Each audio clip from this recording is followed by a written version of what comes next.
నువ్వా? నాకు అర్థం కాలే. మహిళలను రాజకీయంగా ముందుకు రానియరా అని మాట్లాడుతూ ఉంది. అమ్మా రాజకీయంగా ఏం తల్లి? మా మహిళల్ని ఏ మహిళల్ని రానిచ్చినావు నువ్వు?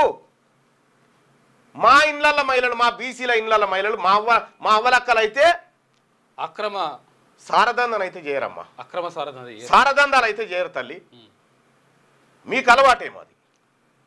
ఆల్రెడీ ఓ 6 నెలలు జైలుకు పోయి వచ్చినావు సారదందర.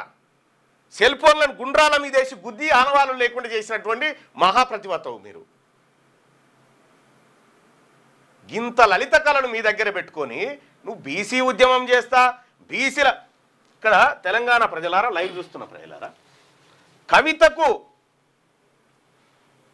కవితకు బీసీ ఉద్యమానికి ఏమైనా సంబంధం ఉందా? మీరు ఏం మాట్లాడుతారో మాట్లాడండి బైసాప్. ఇక్కడ బీసీలకు స్థానిక సంస్థలలో 33% రిజర్వేషన్ 23% చేస్తే 33% రిజర్వేషన్ లోకల్ బాడీస్ లో ఉంటే ఇదే కల్వకుంట్ల కవిత గారు ఆ రిజర్వేషన్ ని 33 నుంచి 23కు తీసుకొస్తే ఈమె కుయిక్కు మనలే అన్నవా? ఒక మాట చేసినావు. ఈమె కుయిక్కు మనకుండా బీసీల రిజర్వేషన్ అప్పనంగా దొంగతనంగా తక్కువ చేస్తారు. 10% రిజర్వేషన్ మా తగ్గించి 10% ఈడబ్ల్యూఎస్ రిజర్వేషన్ పెట్టినప్పుడు బీసీలు యాదికి రాలేదు.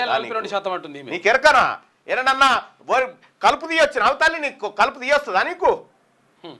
ఇవాళ తెలంగాణ రాష్ట్రంలో మా అమ్మలక్కలు బతుకమ్మ ఏనన్నా పోషమ్మకు బోనాలు చేసిన ముఖమా ఇది?